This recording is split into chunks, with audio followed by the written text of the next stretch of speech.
Dakar Dem Dikk bu mu ubbee bokk na si ñi nga xam ne ñi doon dox pour Dakar Dem Dikk ubbi bu mu ubbee aussi tamit mu xar tànk tubéyam di liggéey ba yàlla def tey travailleurs yi kenn ku si ne nga gis sa bopp donc syndicat métti na mais dafa sacrifier boppam sacrifier njabootam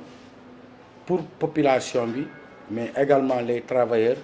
ñi am si seen njëriñ am seen bànneex. mu nekk bis boo xam ne vraiment bis bu màgg la suñu parce que tey suñu secrétaire général di El Hadj Mamadou Goudiaby moom moo war a dem retraite ñu war ko gunge si anam yu mu gën a rafetee parce que tey taxaw nañu man mun naa ne 2009 laa fi ñëw parce que avant boobu fekk na syndicat bi taxaw depuis 2004 mais ma fekk fi ay jàmbaar yoo xam ne jusqu'à présent mu nekkoon fi tey ñetti sa syndicat yoo xam ne chaque élection délégué tey UDT mi syndicat bi nga xam ne Goudiaby moom moo ko jiite moom mooy syndicat bi nga xam ne mooy nekk majoritaire chaque élection délégué chaque 3 ans donc ba jamono bu may wax ak yow nii tey nekk ma bokk ci délégué du personnel yi mun am juróomi syndicat yi fi nekk tey ba jamono yi may wax ak nii tey syndicat bii di UDT di syndicat El Hadj Mamadou Goudiaby moom mooy majoritaire avec 16 délégués te 26 délégués ñoo nekk Dakar Dem Dikk ci presque 5 syndicats yoo xam ne ñett ñoo si am délégué du personnel ñun UDT mi El Hadj Mamadou Goudiaby am 16 bon beneen bi am nañ 6 beneen bi am ñaar donc 4 beneen donc nga xam ne kon si dëgg rek la yàgg di dox parce que tey directeur général bu fi ñëw ñu ne El Hadj Mamadou Goudiaby moom amul xarit amul àndandoo ku fonk liggéey bi fonk travailleur yi la xam. Goudiaby bu ñuy wax témoignage pour la personne de Mamadou Goudiaby kooku mën nañ fee yendu mënuñu ko jeexal parce que Goudiaby dafa def loo xam ne fii ci en matière de syndicat ci Sénégal jafe na nga gis syndicaliste bu ko réussir te yàlla dogal na moom bi ñu Dakar Dem Dikk ubbee en 2001 mu nekk fi en 2001 ba 2004 mu gis ne kër gi ni muy doxee teguwut ci yoon ci lañ créé syndicat bi nga xam ne mooy UDT. UDT nag bi ñu ko créé de 2004 à nos jours yàlla dogal na lim ci réussir dafa bëri donc yàlla def salaire yi nekkoon ci salaire yi nga xam ne bokkoon na ci salaire yi gën a néew fii ci Sénégal mu def ci lu extraordinaire ba tey travailleurs yëpp gis nañ seen bopp ci wàllu salaire ci Dakar Dem Dikk beneen bi mooy lépp loo xam ne yàgg na di ko xëccu ak état lu jëm si wàllu matériel subvention d'équipement lum ci mas a dox rek suñu borom dogal na loolu sotti ba tey ngeen gis mooy car yi nga xam ne arrivage yi ñuy am en général donc loolu daf ci yàgg di xeex pour état jàppale Dakar Dem Dikk. Dakar Dem Dikk bu ñu demee bay wax tey jii Dakar Dem Dikk son nom je le dis et je le répète restera à jamais gravé dans le fronton de Dakar Dem Dikk son nom sera à jamais lié au nom de Dakar Dem Dikk loolu moom kenn mënu ko dindi. Goudiaby mooy nit ki nga xamante ne lépp lu Dakar Dem Dikk am tey jii nii soo xoolee li nga xamante ne mooy PV bi di nga ci gis li nga xam ne mooy signature Goudiaby toutes les grèves toutes les actions qu'on a eu à mener ici ki nga xamante ne moo ko jiite woon mooy Goudiaby donc lépp li nga xamante ne tey jii bu ñu demee ba tey jii 2018 2019 ñuy wax Dakar Dem Dikk nous devons ça à plus de 60% à El Hadji Mamadou Goudiaby. tey suñu xool dafa fees si Mamadou Goudiaby parce que nekk nit boo xamante ni ba mu duggee Dakar Dem Dikk ba léegi maak moom ba ñu xamante Dakar Dem Dikk ba léegi il se bat pour la cause des travailleurs guddi ak bëccëg tey bu fekkente ne liggéey na pendant presque 19 ans wala 18 ans muy dem à la retraite ñu koy sargal dafa jaadu ñu defal ko benn cérémonie bu mel nii bi nga xamante ni day wane ni moom mi lépp li nga xamante ni mi ngi ko doon def pour la cause des travailleurs amoon na ko njëriñ tey jii. kenn ku si nga xam ne fii syndicat boo xam ne que lépp li nga xam ne que yaa ngi siy xeex ku mel ni moom jafe na si jamono ji ñu toll nii parce que ñun bu njëkk Dakar Dem Dikk bu muy ubbi salaire yi motutoon dara mais Goudiaby avec ça bu mu ñëwee xeex na ba tey salaire yi ñu yokk nañu salaire yi mu xeexaat ñi xottil ñu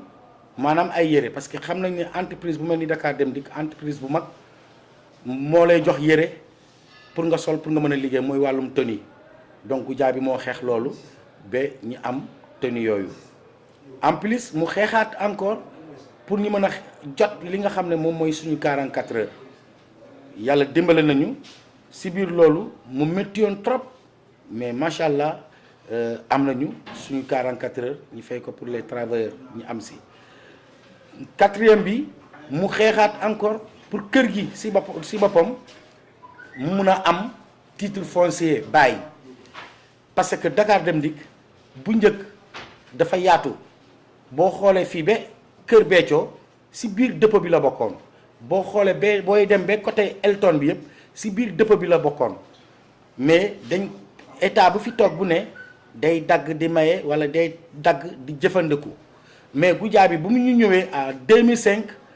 xeex nañu ñi def pendant 6 jours de grève ba Ablaye Wade mu nga xam ne te moo nekkoon le président de la République du Sénégal mu defal ñu kayit kër gi donc loolu syndicat bu amul doole munu ko ba tey mu xeexaat fu mu toll nii xamal ñu ne ñun travailleurs yi ku feebar da nga war a faju mu xeex ba taxawal un poste de mutuelle de santé mu taxawal mutuelle de santé en même temps mu taxaw centre de santé. gàcci ngalaama yàlla may na ko wër ba mu taxaw xeexal travailleurs yi ba mu ñu tey ñu agsi fii donc vraiment ñu ngi koy remercier bu baax merci beaucoup. di ndokkeel àdduna si at mu bees mi di ñaan liggéeykat yëpp kenn ku si nekk nga liggéey ba à la retraite ci jàmm ak salaam di ñaan Sotrac gi mu toog yàlla dolli fi jàmm Goudiaby mi jëm retraite yàlla na ko jik dafay retraité waaye na toogaat juróom-ñaar fukki at ak lu teg tuuti si àdduna fii nu door a dem seeti baay yi ak yaay ya ak maam yi wasalaam. nga liggéey ba retraite fekk la fa ni nga duggee en beauté dem ak noonu aussi en beauté loolu yàlla may na ko tey ñu ngi koy ñaanal ñëpp ñoo xam ne ñu ngi liggéey Dakar Dem Dikk tey duñu guddal wax ji c'est vrai que c'est un monument qui est là sur le plan syndical et surtout sur le plan syndical nga xam ne xeex na fi pour les droits et les droits des salariés ci Dakar Dem Dikk ak feneen man xeex boobu muy doon xeex fekkewuma ko li ma ci fekkee mooy ñeenti at yi nga xam ni ñëw naa ñu dénk ma kër gi c'est normal moom comme nu mu ko waxee feneen daf may kobos rek dem taxaw fële yegg na ci man sama geste duma ko gis jàkkaarloog salarié noo xam ne waxam la privilégions le dialogue waxtaan moo gën nga dégg fële ta mën a attaquer demal man je ne prends jamais de décision sans avoir vérifié une information di nga juum trompera rarement nit rek mën nga dem wuti source sax la source est orientée mais bu ñuy jiital waxtaan ñuy wax dëgg parce que man du mu fi nekk man idée bu ma génnee sama bopp amul arrière-pensée c'est mon idée sama contrat par semaine la renouvelable selon le bon vouloir du président de la République def naa faute def ma faute mais bu ko neexee chaque semaine je peux partir kii Macky Sall mënu ko fi génnee c'est avec son CDI man maa ko fi mën a génnee avec son CDI mais c'est un contrat à durée indéterminée man j'ai un contrat à durée hebdomadaire xanaa ñu change conseil des ministres def par quinzaine mais pour vous dire tout simplement que privilégions le dialogue ñu waxtaan ñii di xeex sax ci autour d'une table la ñu mujj guerre mondiale yëpp ci autour d'une table la ñu mujj donc Goudiaby remercier vraiment salariés yëpp xam ni tey c'est l'entreprise qui a perdu benn monument comme li ma koy wax rek sur le plan syndical nga xam ne da leen doon taxawal seen àq ak yelleef mais ce n'est pas parce que dem na que tout va tomber à l'eau même bu fi kii nekk sama ginnaaw nekkul même bu syndicat amul man c'est pas parce qu'il y a des syndicats que je fais c'est pas parce qu'il y en a pas que je ne ferai pas lépp lu ma war a def en tant que devoir naa ko def. loolu ku ko am ci travailleurs yi ak direction générale mooy donc Dakar Dem Dikk yëpp moo mën delloo njukkal maa ngi koy sant yàlla mais maa ngi leen koy sant yéen ak direction générale da ngeen di tàccu seen bopp nag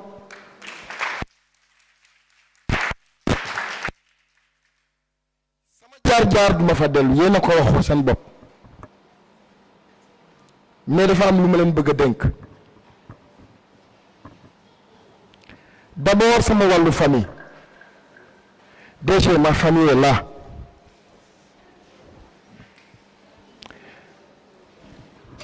am na benn doom buy liggéey fii sama benn doom liggéeyagul fii ñu bari fii kenn ku nekk indi nga sa doom man doomu jàmbur laa doon indi bañ lan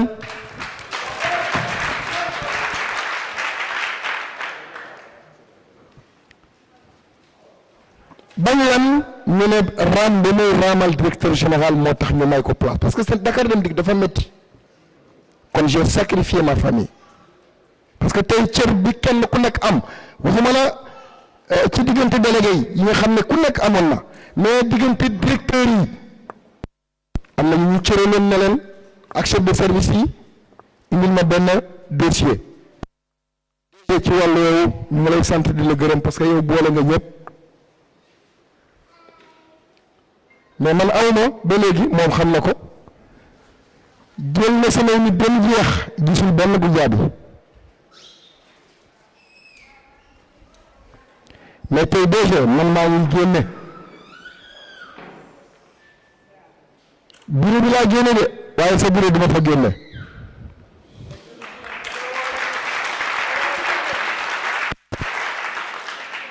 sama bureau laa génne bàyyi waaye yooyu sa bureau duma fa génne parce que yaa yor wurus bi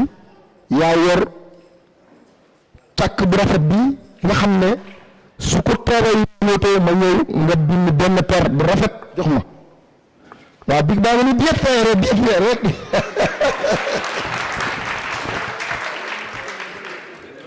kon DG man génn naa bunt bi mais fi mu ne nii yow yaa war a accueillir ma famille xaw ma naka la te jaar naa sa bureau sama benn doom liggéeyul fii te mën naa waroon a ëppale sama doom yi yëpp liggéey fii te kenn du wax parce que kenn ku nekk gis na sa bopp ci recrutement yi j'ai sacrifié ma famille j'ai sacrifié ma vie pour les candidatons pour être exemplaire pour vous pour ma bañ a raamal kenn pour ma bañ a pour que yéen ngeen dox la tête haute mais tey ginnaaw maa ngi dem moom laa dénk ma famille bu ngeen ma ko mayee man ma dénk ko ma famille moo xam li ma ciy def ma lii ngeen leen defal maa ngi leen gërëm di leen sant directeur général dénk naa la xale yi